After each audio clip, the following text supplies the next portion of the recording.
মৰমৰ ছাত্ৰ ছাত্ৰীসকল, আজি মই লৈ আহিছোঁ দশমান শ্ৰেণীৰ চেপ্টাৰ 2 এক্সাৰসাইজ 2.2 এক নং কোশ্চেনবিলাক আছে।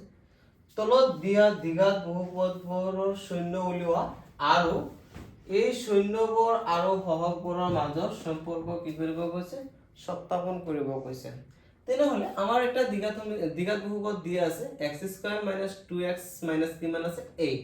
আমি এই দ্বিঘাত বহুপদৰ প্ৰথমতে কি কৰিম, শূন্যবোৰ উলিয়াম। যেহেতু দ্বিঘাত বহুপদৰ মাত্ৰ দুটাহে শূন্য থাকে, সেই দুটা শূন্য আমি কি কৰিব লাগিব, বাহিৰ কৰিব লাগিব। যেনেকৈ ত্ৰিঘাত বহুপদ যদি থাকে তেনেহলে তাত তিনিটা শূন্য থাকিব, সেইটো বেলেগ প্ৰচেছত আমি কি কৰিম, শূন্যবোৰ বাহিৰ কৰিম। এতিয়া দেখা এইটো দ্বিঘাত বহুপদ আছে, এই দ্বিঘাত বহুপদত দুটা শূন্য আছে, সেই শূন্য দুটা আমাক কি কৰিব কৈছে, বাহিৰ কৰিব কৈছে। আৰ এইটো বাহিৰ কৰাৰ কাৰণে কি কৰিব লাগিব, প্ৰথমে আমাৰ কাম কি, প্ৰথমত আমাৰ কৰণীয় কি, সেই কৰণীয়খিনি আগত কৰি তাৰ পিছতহে আমি এই দ্বিঘাত বহুপদৰ শূন্যবোৰ কি কৰিব পাৰিম, উলিয়াব পাৰিম। আহক দেখক কেনেকৈ আমি মেথামেটিক্সক আমি আগুৱাই লৈ যাব পাৰোঁ, কঠিন মেথামেটিক্স এটা সহজকৈ কেনেকৈ আমি উপস্থাপন কৰিব পাৰোঁ, তাৰ কাৰণে আমি তোমালোকৰ লগত জড়িত। তোমালোকে প্ৰতিদিন আমাৰ এই ভিডিঅ'বিলাক চাই থাকক, কিবা উপকৃত হ'ব, কিবা অসুবিধা হ'লে মোক কমেণ্ট বক্সত জনাব। মই নিশ্চয়কৃত তোমালোকৰ সহায়াৰ্থে আমি আগ্ৰহেৰে পুনরায় ভিডিও প্রস্তুত করে দেওয়ার জন্য প্রস্তুত। গতিকে চাব আমি প্রথমতে কি করিম, x² সহগ যেটো আছে, x² সহগ কিছু নাই মানে ইয়াত কি আছে 1 আছে, আমি 1 ইয়াত লিখিম। ঠিক আছে, এতিয়া দ্বিতীয় কাম কি, প্রথম কাম আমার কি, x² সহগ কি আছে, ইয়াত কিছু নাই মানে কি আছে 1 আছে, গতিকে আমি 1 ইয়াত কি করিম লিখিম। দ্বিতীয় কাম ইয়াত ধ্ৰুবক সংখ্যা কোনটো আছে, ধ্ৰুবক সংখ্যা মানে x y z ৰ লগত নথকা যি সিঙ্গেল সংখ্যাটো থাকে এই সংখ্যাটোক আমি ধ্ৰুবক সংখ্যা বুলি ক'ব পাৰোঁ। গতিকে এই ধ্ৰুবক সংখ্যাটো কি আছে 8 আছে, ধুনীয়াকৈ তুমি এনেকৈ লাহেকৈ 8 টো লিখি দিবা। ঠিক আছে, এতিয়া কাম হৈছে এই 1 আৰু 8 কি কৰিম, আমি পূৰণ কৰিম। 1 আৰু 8 পূৰণ কৰিলে কি হ'ব 8। এতিয়া আমি এই 8 ক কি কৰিম, উৎপাদক কৰিম। 8 ক যদি উৎপাদক কৰিম 2 8 ত কেইবাৰ যাব 4 বাৰ, 2 8 ত কেইবাৰ যাব 2 বাৰ। এইখিনি কাম কমপ্লিট। এতিয়া নেক্সট কাম কি কৰিম, আমি নেক্সট এক কাম আমি কি কৰিম সেইটো চাব লাগিব।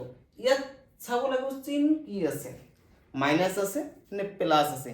যদি মাইনাস থাকে তার কারণে আমি সোজা ডাইরেক্ট পদ্ধতি এটা বাইর করিম, আর যদি প্লাস থাকে তার কারণে আমি বেলেগ এটা প্রসেসত যাম।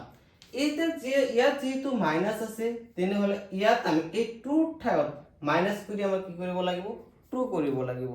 আকৌ যদি প্লাস থাকিলে হয় তেনেহলে আমি কি কৰিম, প্লাস কৰি আমি কি বনালো হয় 2 বনালো হয়। এটো কেনেকৈ কৰিম, 2 আৰু 2 পূৰণ কৰিলে কিমান হ'ব 4, 4 ৰ পৰা যেতিয়া 2 বিয়োগ কৰিম তেতিয়া কি হ'ব আমাৰ 2, মানে ইয়াত মাইনাস থকাৰ কাৰণে আমি 4 ৰ পৰা কি কৰিলো 2 বিয়োগ কৰিলো। গতিকে আমি এনেকৈ লিখিম x² - 4 - 2, অৰ্থাৎ মাইনাস থকাৰ কাৰণে 4 ৰ পৰা 2 বিয়োগ কৰিলে কিমান হ'ব 2, আকৌ 4 আৰু 2 পূৰণ কৰিলে কিমান হ'ব 8 হ'ব।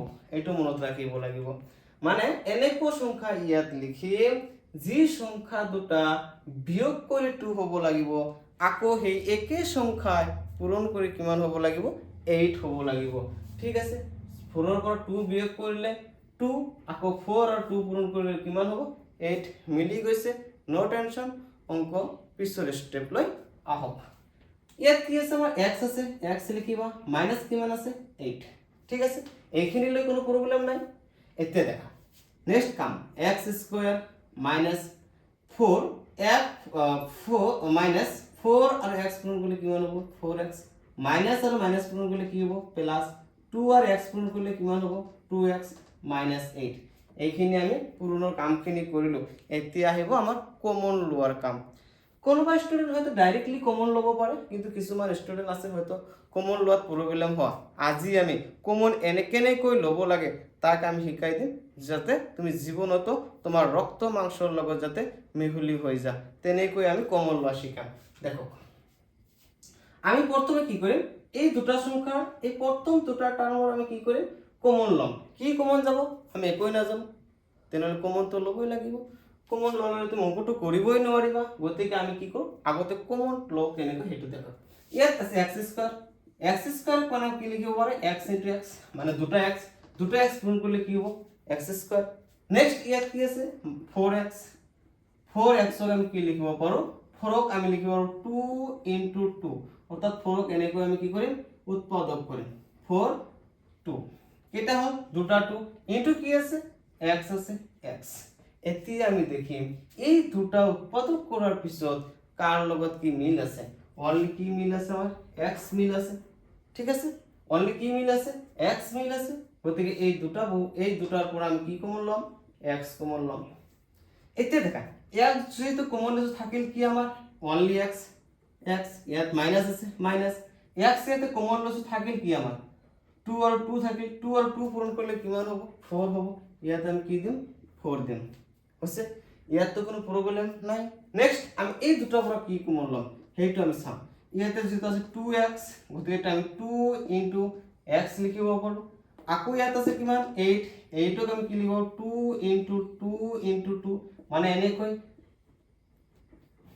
ঠিক আছে তিনিটা 2 ইয়াত মিল কি আছে অনলি x 2 মিল আছে গতিকে এই দুটাৰ পৰা আমি কি কমন যাব 2 কমন যাব 2 আমি ইয়াতে লিখিম ইয়াত কি থাকিল 2 কমন লোৱাৰ পিছত কি বাকি থাকিল x থাকিল ইয়াত যেটো মাইনাস আছে মাইনাস দিবা এই 2 কমন লোৱাৰ পিছত কি বাকি থাকিল দুটা 2 বাকি থাকিল 2 আৰু 2 পূৰণ কৰিলে কিমান হ'ব 4 হ'ব ঠিক আছে কমন লোৱা শিকিছা তোমালোকে ভিডিও বিলাক চাই থাকিবা আৰু স্কিপ নকৰাকৈ চাবা কমপ্লিটলি বুজিব লাগিবই দেখা এতিয়া আমি কি কৰিম এই দুটা আকৌ মিল আছে আকৌ মিল থকাৰ কাৰণে এই দুটা আকৌ আমি কমন ল'ব পাৰিম x - 4 ঠিক আছে x - 4 কমন লোৱাৰ পিছত আমাৰ কি থাকে x আৰু 2 থাকে গতিকে আমি কি লিখিম এটা x + 2 therefore আমি কি কৰিম x² - 2x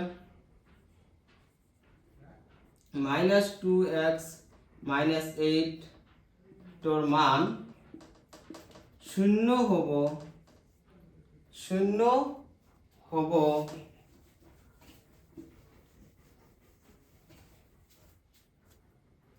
0 হ'ব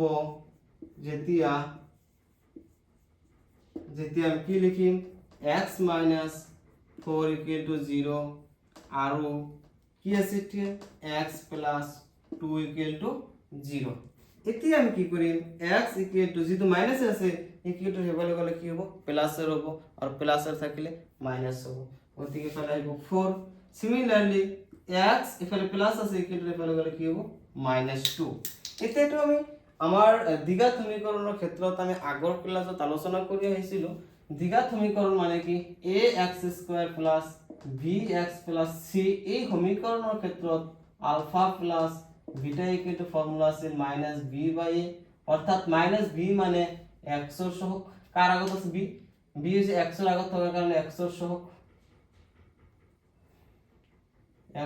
সহগ আৰু a কার আগত আছে x স্কয়ার আগত আছে গতিকে এটা x স্কয়ার এর সহগ সিমিলারলি আলফা * বিটা মানে ফর্মুলা আছে কি আমার c/a c মানে কি ধ্রুবক সংখ্যা ধ্রুবক বাই a মানে কার সহগ x স্কয়ার এর সহগ ইয়াত আমি এটু লিখিলো কি হোয়াট ইজ দিস এটু আমি কিউ লিখিলো এটু লিখার একমাত্র কারণ হচ্ছে যে এই শূন্যবোৰ আৰু সহগবোৰৰ মাজত সম্পৰ্ক কি কৰিব লাগে সত্যাপন কৰিব লাগে আৰু এটু সত্যাপন কৰাৰ কাৰণে আমি কি কৰিম এটু ফৰ্মুলা আমি ইউজ কৰিব লাগিব ইয়াত এটু আলফা এটু বিটা নাইবা এটু আলফা এটু বিটা ধৰিলে হল কোনো কনফিউজ নাই ঠিক আছে এতিয়া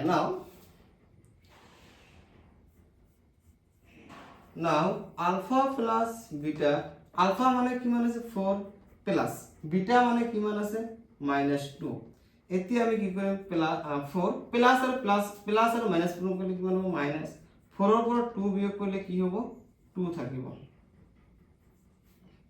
এতিয়া দেখা আমাৰ alpha plus beta equal to কি আছে -b/a গতিকে b মানে কি x ৰ আগত যেটো সংখ্যা আছে সেইটো b x ৰ আগত কি আছে 2 আছে মানে -2 আছে তাহলে এটা আমি কি কৰিব লাগিব মাইনাস আৰু এটা মাইনাস দিব লাগিব বাই 2 বাই ইয়াৰ তলত কিছু নাই মানে কি আছে 1 আছে এতিয়া দেখা মাইনাস আৰু মাইনাস পূৰণ কৰিলে কি হ'ব প্লাস হ'ব নো প্ৰবলেম আৰু আমাৰ কি থাকে তলত কিছু নাই মানে 1 আছে এইটো লিখাৰ কাৰণ কি কারণ alpha plus beta equal to -b/a অর্থাৎ b আমার ফর্মুলার b সরি মাইনাস আমার ফর্মুলার মাইনাস আকো বি যেহেতু এক্সর সহগ, গতিকে এক্সর সহগ মানে কি আছে -2, গতিকে -2 বাই এ, এ মানে কিমান আছে 2, গতিকে আমি এইটো লিখি দিম মাইনাস এক্সর সহগ বাই এক্স স্কয়াৰৰ সহগ। এইটো হল। এতিয়া আমি নেক্সট কৰিব লাগিব কি আলফা এণ্ড বিটা। ইয়াতে কৰো, ইয়াতে আমি কি কৰিম again ULFA into beta. ULFA মানে কিমান আছে, আলফা মানে 4, আলফা মানে 4 ইনটু বিটা, বিটা মানে কিমান আছে -2, তেনেহলে এইটো পূৰণ কৰিলে কিমান হ'ব -8, 8ৰ তলত -8ৰ তলত কিছু নাই মানে কিমান আছে 1 আছে। তেনেহলে আমাৰ আলফা ইনটু বিটাৰ ফৰ্মুলা আছে কি সি বাই এ, অৰ্থাৎ ধ্ৰুবক বাই এক্স স্কয়াৰেৰ সহগ। এতে লিখে দিন ধ্ৰুবক বাই এক্স স্কয়াৰেৰ সহগ। আশা কৰি বুঝি